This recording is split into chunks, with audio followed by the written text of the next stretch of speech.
We've been to all four corners of Britain in our quest to interview the great and good of entertainment. Comics, actors, writers, politicians, singers, dancers and choreographers. It doesn't matter who they are. They've all given me their own take on the world they live in and have, in their own way, helped to define what makes Britain great. So join me and my assistants as we get another insight into the marvellous and enigmatic world of showbiz here on Beyond the Title. Making his theatrical debut as Kiwi in The Hasty Heart at the Old Witch Theatre in 1945, legendary actor and broadcaster Nicholas Parsons delighted audiences for over 70 years. Whether it was the stereotypical English gentleman persona alongside Arthur Haynes in the 50s, unlikely carry-on star in the 60s, or host of Sale of the Century throughout the 1970s. In 1967, Parsons was selected to host the brand new radio panel show Just a Minute, and over half a century later, the Radio 4 institution was still going strong. I caught up with the broadcasting great back in 2016 to talk agents, comedy, and recollections of an unprecedented career in entertainment. Ladies and gentlemen, the late, great Nicholas Parsons. Who was your first agent and how did they find an outlet for your talent? They didn't. I found my own outlet. I mean, to a great extent, there's a humorous phrase we use in show business. Sometimes you have to be an agent for your agent. An agent needs to be a good manager, negotiator, and experience on contracts. I made my own contacts. I would write to people and get work. My first major agent was Richard Stone organisation. It's still going strong. But the people who took it over, our relationship wasn't strong. I don't think they thought I had a future, so I left them and went to another agent. But you need an agent is a facilitator. I mean, in America, they're very powerful, and agents do get work. Agents organise things. Agents persuade managements and producers to create things. And in America, you couldn't move without having an influential agent. In this country, you need an agent who is a personal friend, who can work with you and persuade you, and will put your name forward because they will hear about opportunities. But on the whole, you have to make your own way. You have to think of ideas and you have to push yourself forward. I mean, one of your questions there about summer season. Yes, I did summer season with Arthur Haynes, but I was the one who asked George Black, who was presenting the show, would they like to have me? And once he said yes, it was over to my agent to negotiate the contract. And that's to a great extent how it works in this country. But if you're not known at all, the irony is, I mean, overall, the irony is, if you're not known at all, you need an agent to put your name forward because they know the things that are going on. And once you're known, you have the contacts and you can put yourself forward. You just need an agent who is a good, shrewd, intelligent business person. So, what are your memories of Richard Stone? Very happy memories. He was a delightful man. He did very well. He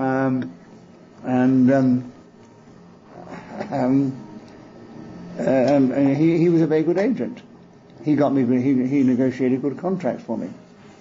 You see, it said here, you started your career as a TV actor before becoming an Arthur Haynes comic. I started as an actor. I still am an actor. I'm an actor who's done lots of different things. Mm-hmm. And so I did an audition with the theatre management. I got that myself. I sat in the office of this impresario and pleaded to have an audition. And I got an audition. I got the job understudying. And from that I played the part. From that I went into another play for them. And then I went into rep, which in those days, in the 40s and 50s, there were lots of weekly reps all around the country. And that's where you can learn your job. Nowadays, young actors coming out of their academies have great difficulty. There's far more work for actors and performers, but less opportunity for them to learn their craft. Because, you go into weekly rep, you do a different part in a different play every week, It's very demanding and exhausting, but if you knuckle down and enjoy it, which I did, because I wanted to be an actor from the earliest age I can remember, and this was wonderful. I was doing what I dreamed of doing. And so you become actor. And then, from being an actor, I wanted to broaden my experience, and in the 50s there was a lot of cabaret around. So I got a cabaret act together. We got a cabaret. And of course, it's typical of this country, they always want to define you. Everybody does. You're defining me here. As if I'm one thing or the other. An actor, a straight man, a comedian, a stand-up. I'm all those things. And so I got together this cabaret act to get more varied experience and more work. And then when it was successful, they labelled me. They said, oh, he's a cabaret artist. He's a cabaret actor. And then I went and did an audition at the Windmill Theatre, a famous Windmill, and I was taken on. I became a stand-up comedian. And they said, oh, he's a stand-up comedian. No, I wasn't all those things. Then I joined the BBC Drama Rep, where I did lots of impersonations and the voices. Oh, he said he's a voice man.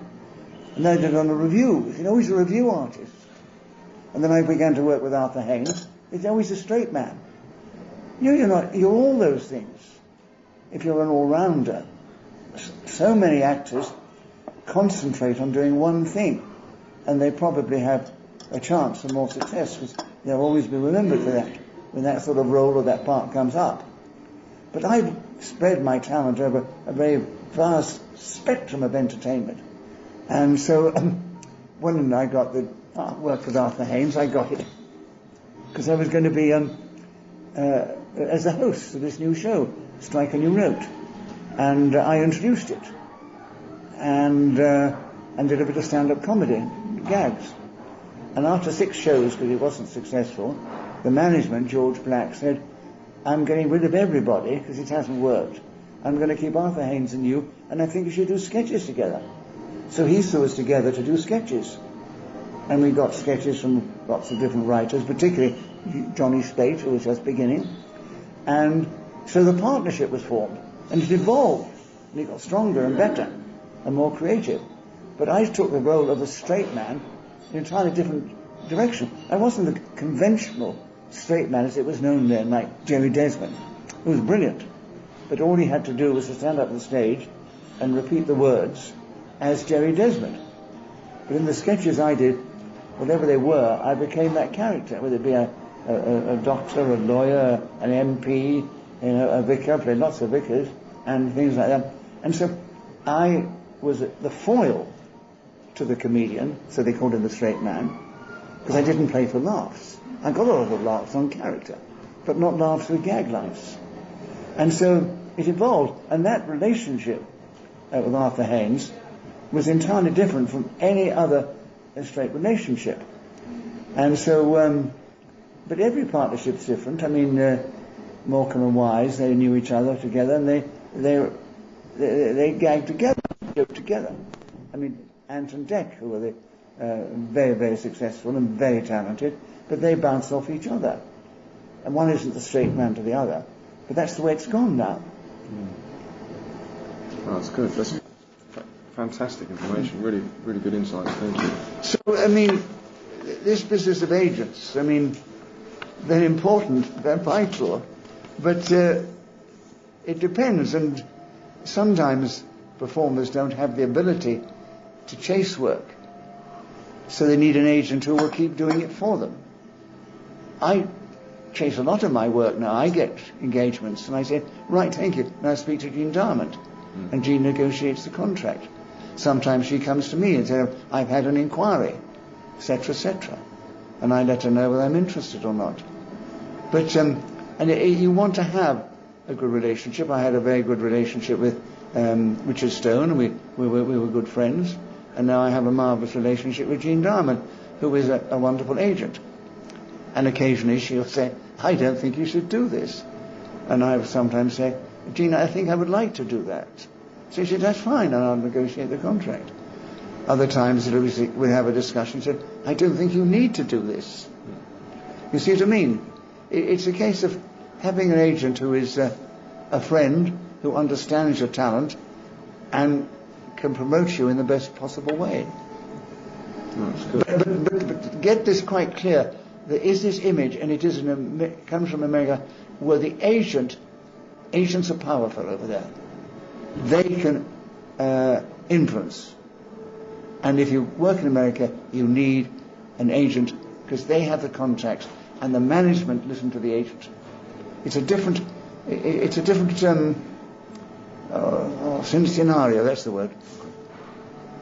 That's good. Should we move on to the next one?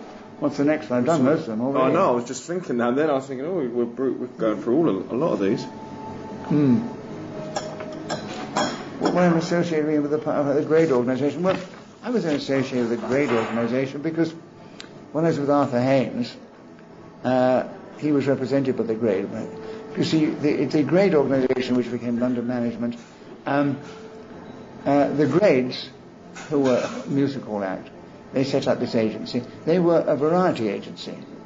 But it all changed when ITV started, because up until then, the music halls, or variety as we call it over here, existed. And all the variety halls really have gone. The stand-up comedy now, that's what it's called today. They're stand-up comedians.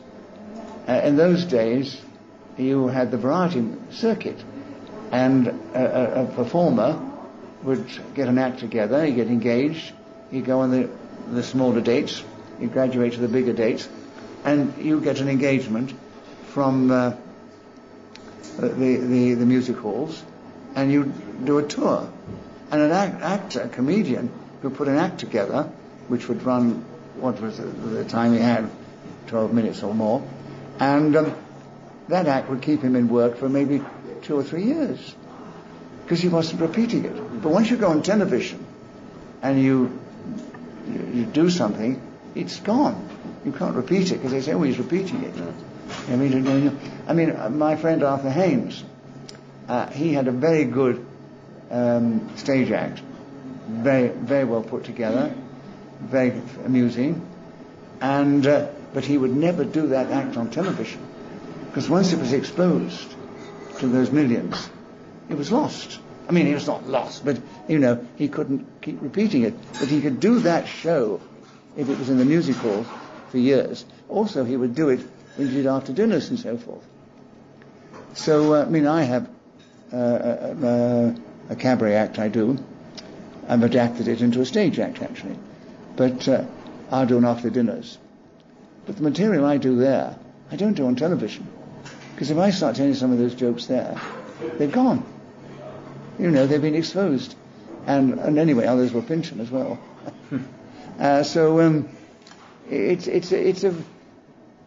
It's a very complex world, show business. And there's something people put in. Very complex world. Unless you're in it and know how it works, it's very difficult to explain it to somebody else.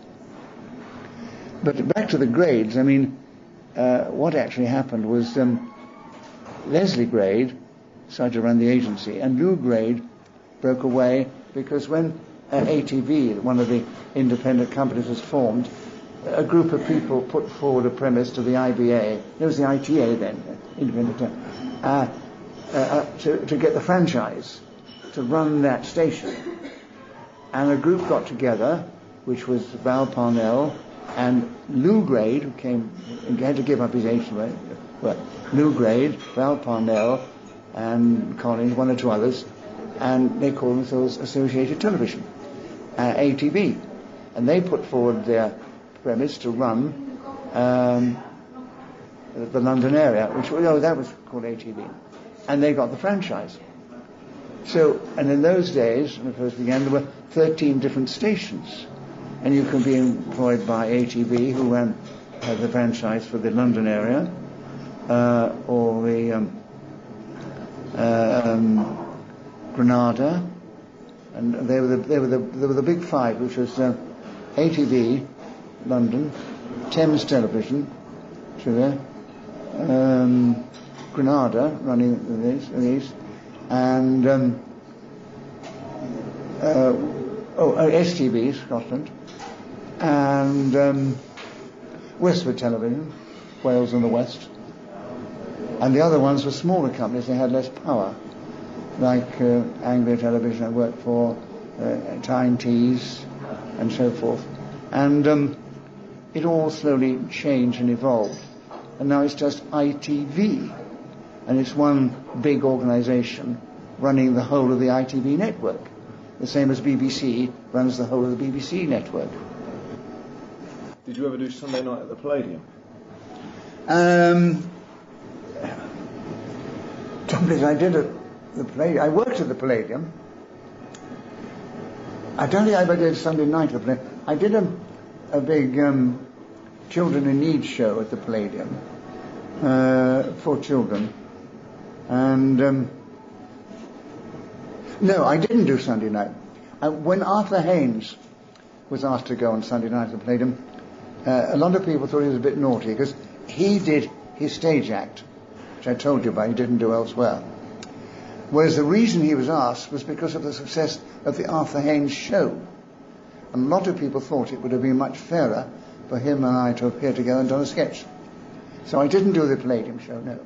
But, I mean, it didn't matter. I mean, Arthur was entitled to do what he wanted.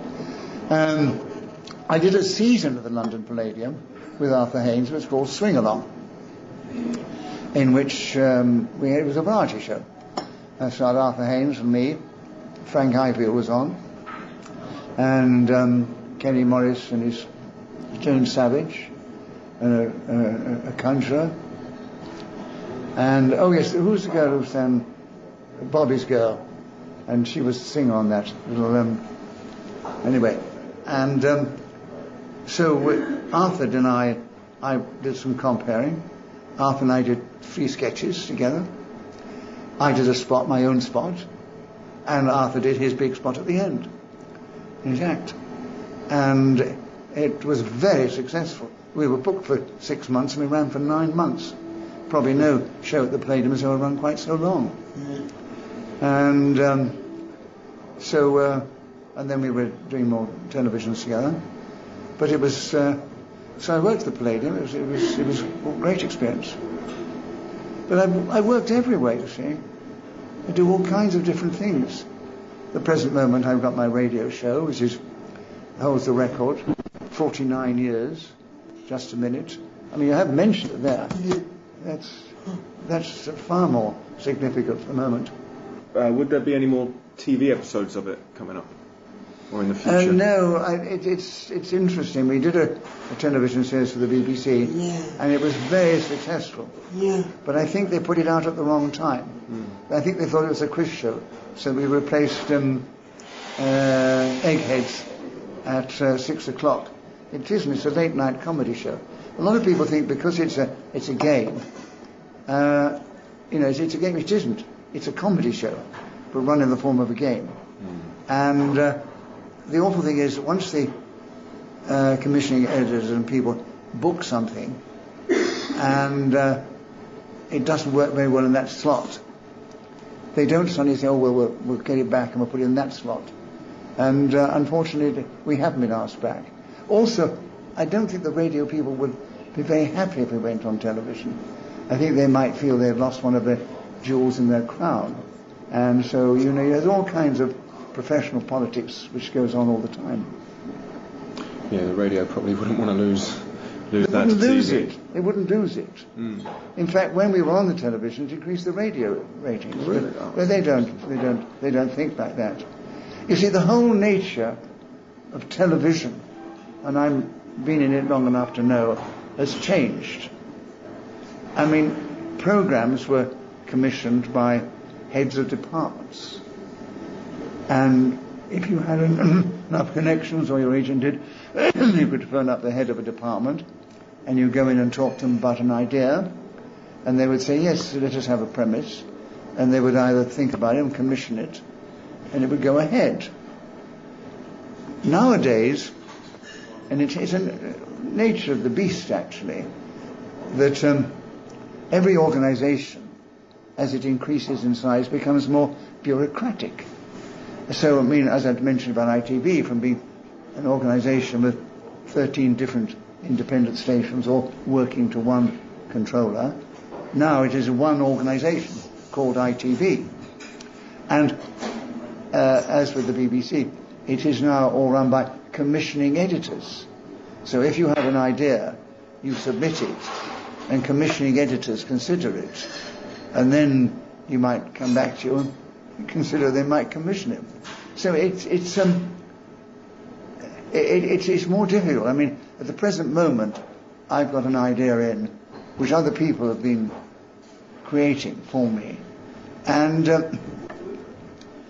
it's the nature of the beast. You have to learn how to work within the system, and the system has changed dramatically as it's increased in size and volume. Did you ever work at LWT, London Weekend Television? Yeah, I worked with them all. I mean, I did the Benny Hill show. That was an LWT, and I was with Benny Hill for 3 or 4 years in all his shows and his sketches, and I was working there as a character comedian, you might say, and a host. So I've done it all, you see. I mean, I don't mean that in any sense of conceit. It's just that it's unusual for somebody who spread their talent over such a broad spectrum of entertainment. So I worked for all the companies. I did the quiz show, Sale of the Century. That came from Anglia Television, which was based in Norwich. And the Benny Hill show was London Weekend Television, and that came from Thames. And the Arthur Haynes show was ATV, and that came from London. And so, and I've done lots of other shows. I mean, I was working, I just guested in this thing that's coming out next week about Holiday of a Lifetime, which Ben Goodman, and I don't know which, oh, that's BBC, that's right, the BBC. And I did the other one about,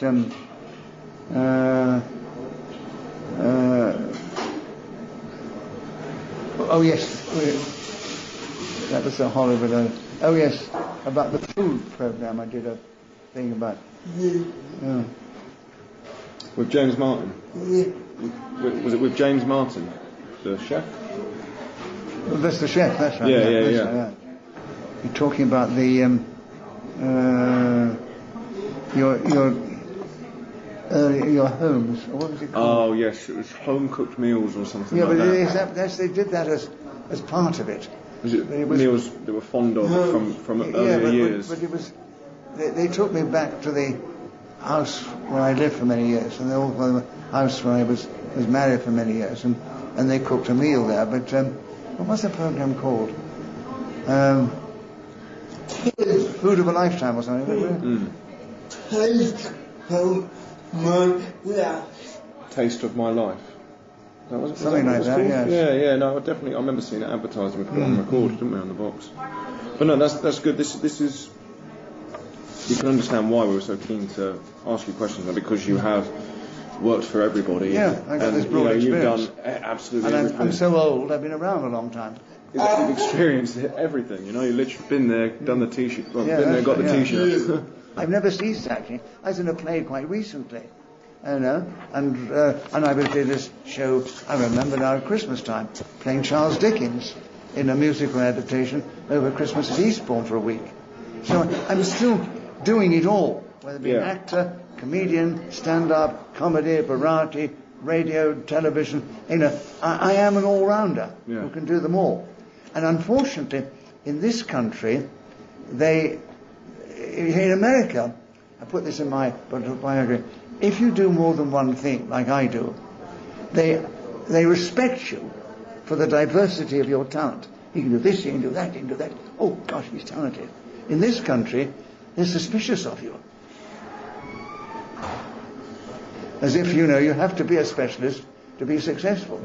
Yeah, the story that Josh is trying to tell, which stops in the 70s, and that's, is that why we haven't gone into the other areas of your career beyond that, Yeah, because it's about the theatrical variety. Theatrical variety, Well, I've done variety shows. I just got a poster from somebody sent it to me when I appeared at the famous Met musical, the Met Edgware Road. It was very famous. Arthur Haynes and I were both there. I was doing my act, he was doing his, and we did a sketch together. But so in the 70s, well, that's when Sale of the Century began, actually. But I mean, Arthur Haynes and I were with the late 50s to the late 60s. My radio show started in 1967. It's still going strong. And I've done a lot of plays, of course. Starred in the West End in a number of plays. So what else do you want to know?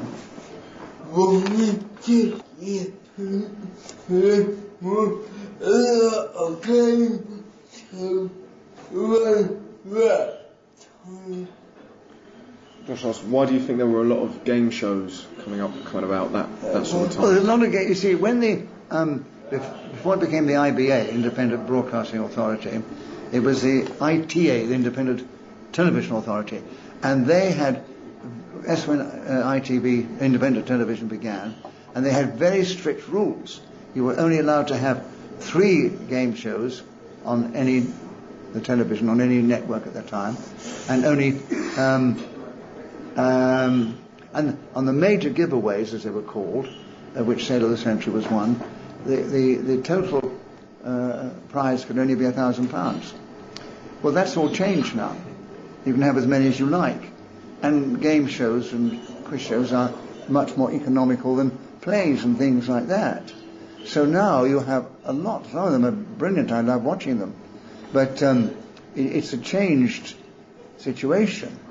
I mean, the attitude of the ITA was that giving your money away to people because they asked questions was, it was not very healthy. It was encouraging greed and avarice. That's why they restricted the prizes to no more top prize, no more £1,000. Now they can give as much as they want, as often as they want. So it's all changed, and that slowly came about when independent television was what called deregularised. I don't know the actual date of that, but you could look it up. And then it became a free-for-all. They could do whatever they wanted. So there was very severe restrictions. And in the 70s I knew it because it happened with the Sale of the Century. In fact, there's a very good story there. Always the top car, the top prize was a motor car. And it might be interesting to note that when Sale of the Century began in 1971, there were about 17 cars on the market which were less than £1,000. Can you believe it? And then slowly they got more. And after about 5 years, there were only 3 cars at less than £1,000. And they were all foreign cars. So as the rules said we couldn't have a car on a prize which was more than 1,000, we got criticised by the press for always giving away foreign cars. So Anglia Television used this argument with the IBA, said, well, this is wrong, we're being criticised.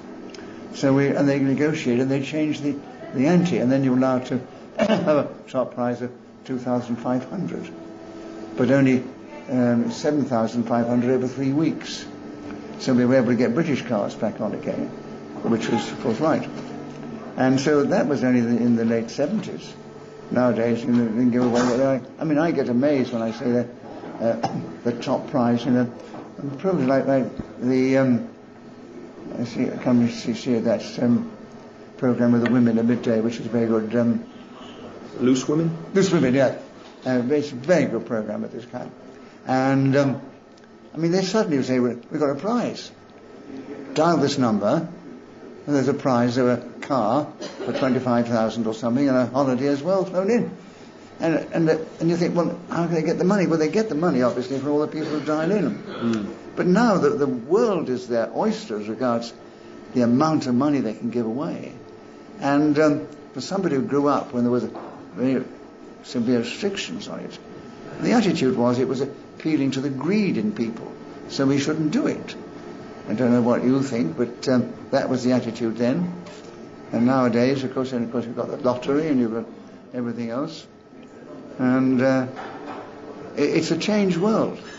It's a whole different attitude towards prizes and money. Do you say Yes, end of the century.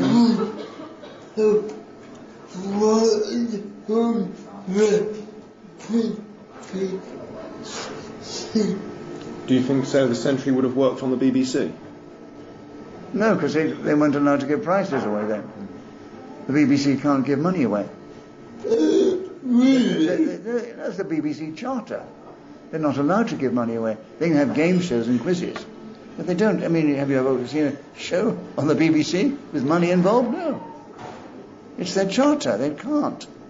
I mean, for instance, I took my radio show abroad, and they had to, though the other people wanted to appear on it for nothing, they had to pay them, because that is the BBC charter. The BBC has a charter, which is from the government, and people pay the licence fee, and that's where they get their money to pay for the things. But they can't give away prizes. They can't. I mean, it's like giving away the licence fee money, isn't it? Exactly. Everything has to be paid for. Nicholas, what are your memories of Dennis Van Gaal? I don't know Dennis Van Gaal. I think he was head of London Management, wasn't he? Yeah. Well, I didn't work for London Management ever. No. They weren't my agents. Yeah. I knew them because Arthur Haynes' agents were London Management. They were called the Grade Organisation then. I know Dennis Van Gaal ran the legit side of London Management, or the Grade Organisation. And Lou Grade ran the variety side, then he went to ATV, and then Leslie Grade ran it. But Dennis Van Gaal, I think, was the senior director of London Management. But I didn't know him, because they weren't my agents. But he was a very charming man, as far as I know. So, did you know Richard Stone until he died? Did you know Richard Stone up until he died? Yeah. Well, I mean, yes, he retired, and his agency was taken over by the people who trained Vivian Claw and so on. They were all, naturally, I worked with them all. And Richard retired to the Isle of Wight, and I'm still in touch with his widow. So we were very good friends. Naturally, you can't work with an agent unless he's a good friend as well. And so the Richard Stone agency still exists, and I think one of the contracts they negotiated for me, I'm still getting little minimal repeats coming through from them. No, you see, I've got to emphasise, I think I'm writing a book about agents. Agents don't have the same influence in this country as agents do in America. But some agents are much more influential and better contacts than others, like London Management or the Grade Organisation as they were then. And I think any aspiring variety performer in the 60s would long to get to the Grade Organisation because of the contacts they had. And incidentally, Jean Diamond, who's my agent now, she was part of London Management, and she ran the theatre side, the legit side. And then she set up on her own and left them, because it all broke up, London Management. And it's Diamond Management now. And her connections are much more on the legit side, and as I've done a lot of films, I thought, well, good to be with an agent like that, because she could get me some plays and films, and I could get the variety stuff. But she's very successful now, and she has some very, very well-connected clients. Questions? That's it. Thank you to our guest for being the subject of another Beyond the Title interview. If you liked this, why not browse the website and see if there's anything else that takes your fancy. Don't forget to like our Facebook page to receive updates on forthcoming interviews and to see more information about me and what I do. Thanks again, and hopefully see you next time.